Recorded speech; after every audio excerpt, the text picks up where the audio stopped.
ನಮಸ್ಕಾರ ವೀಕ್ಷಕರೇ, welcome to ನಮಸ್ತೆ ಇಂಡಿಯಾ ಕುಕಿಂಗ್ ಚಾನಲ್. ಇವತ್ತು ನಮ್ಮ ಚಾನಲ್ನಲ್ಲಿ ಸೋರೆಕಾಯಿಯನ್ನು ಉಪಯೋಗಿಸಿ ಆರೋಗ್ಯಕರವಾದ ಮತ್ತು ರುಚಿಕರವಾದ ಬೆಳಗಿನ ತಿಂಡಿ ಮಾಡೋದು ಹೇಗೆ ಅನ್ನೋದನ್ನು ನೋಡೋಣ.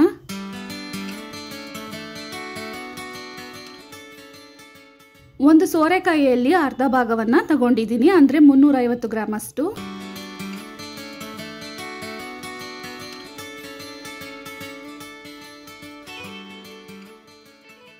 ಸೋರೆಕಾಯಿಯ ಮಧ್ಯದಲ್ಲಿರುವ ಈ ಭಾಗವನ್ನು ತೆಗಿತಾ ಇದ್ದೀನಿ.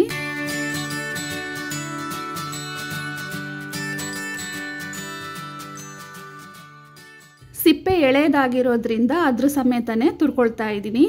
ಇದ್ರ ಜೊತೆಗೇನೆ ತುರಿದಿರುವ ಒಂದು ದೊಡ್ಡದಾದ ಕ್ಯಾರೆಟ್, ಕಟ್ ಮಾಡಿರುವ 2 ಮೀಡಿಯಂ ಸೈಜ್ನ ಈರುಳ್ಳಿ, 2 ಹಸಿರು ಮೆಣಸಿನಕಾಯಿ, 1 ಮುಷ್ಟಿಯಷ್ಟು ಕೊತ್ತಂಬರಿ ಸೊಪ್ಪು,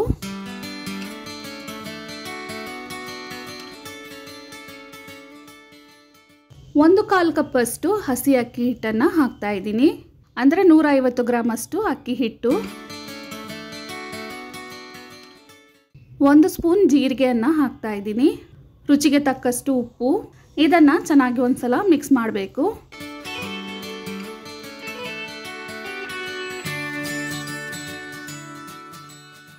ಯಾವ ಕಪ್ನಲ್ಲಿ ಅಕ್ಕಿ ಹಿಟ್ಟನ್ನು ತಗೊಂಡಿದ್ನೋ ಅದೇ ಅಳತೆಗೆ ನೀರನ್ನು ಹಾಕ್ತಾ ಇದ್ದೀನಿ, ಅಂದರೆ 1/4 ಕಪ್ ಅಷ್ಟು ನೀರನ್ನು ಹಾಕ್ತಾ ಇದ್ದೀನಿ.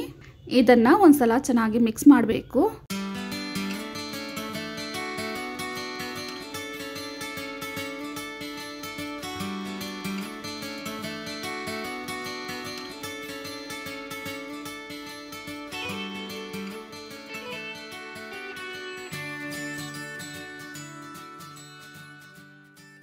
ಇದರಲ್ಲೇ ಇವಾಗ 1 ಸ್ಪೂನ್ ಅಷ್ಟು ತುರಿದ ಹಸಿ ಶುಂಠಿಯನ್ನು ಹಾಕ್ತಾ ಇದ್ದೀನಿ, ಸ್ವಲ್ಪ ಇಂಗು, 1/4 ಸ್ಪೂನ್ ಅಷ್ಟು ಕಾಳು ಮೆಣಸಿನ ಪುಡಿಯನ್ನು ಸಹ ಹಾಕ್ತಾ ಇದ್ದೀನಿ. ಇದನ್ನು ಲೈಟಾಗಿ ಮಿಕ್ಸ್ ಮಾಡ್ಕೊಳ್ಳೋಣ. ಹಿಟ್ಟಿನ ಹದ ಈ ರೀತಿನೇ ಇರಬೇಕು.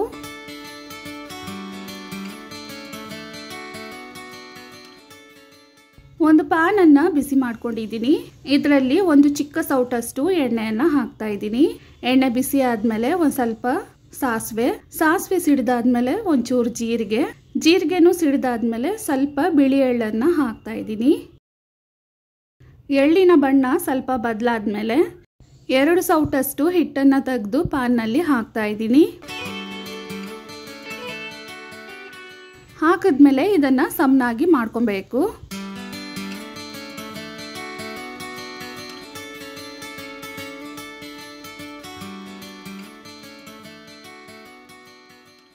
ತಟ್ಟೆಯನ್ನು ಹಾಕಿ ಮುಚ್ಚಿಟ್ಟು ಸ್ಟವನ್ನು ಮೀಡಿಯಂ ಫ್ಲೇಮ್ನಲ್ಲೇ ಇಟ್ಟು ಇದನ್ನು ಬೇಯಿಸಬೇಕು.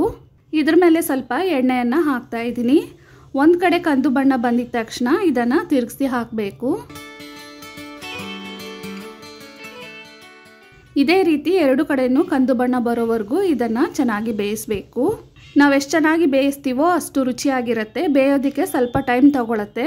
ಇಲ್ಲ ಅಂದರೆ 2 ಸೌಟು ಹಿಟ್ಟಿನ ಬದಲು 1 ಸೌಟು ಹಿಟ್ಟನ್ನು ಹಾಕಿ ಇನ್ನೂ ತೆಳ್ಳಕೆನೂ ಮಾಡಿ ಬೇಗ ಬೇಯಿಸ್ಕೊಬಹುದು. ಈ ರೀತಿ ಮಾಡಿ ಇದನ್ನು 4 ಪೀಸ್ಗಳನ್ನಾಗಿ ಕಟ್ ಮಾಡಿ ಮಕ್ಕಳಿಗೆ ಟಿಫನ್ ಬಾಕ್ಸ್ನಲ್ಲೂ ಕಳಿಸ್ಬಹುದು. ಇವಾಗ ನೋಡಿ 2 ಕಡೆನೂ ಚೆನ್ನಾಗಿ ಬೆಂದಿದೆ. ಪ್ಯಾನಿಂದ ತೆಗೆದುಬಿಡೋಣ. ಈ ರೆಸಿಪಿ ತೆಂಗಿನಕಾಯಿ ಚಟ್ನಿ ಜೊತೆಗೆ ತುಂಬಾ ರುಚಿಯಾಗಿರುತ್ತೆ. ವೀಕ್ಷಕರೇ, ಈ ವಿಡಿಯೋ ನಿಮಗೆ ಇಷ್ಟ ಆಗಿದ್ದರೆ ನಮ್ಮ ಚಾನಲನ್ನು ಲೈಕ್ ಮತ್ತು ಸಬ್ಸ್ಕ್ರೈಬ್ ಮಾಡಿ. ಧನ್ಯವಾದಗಳು.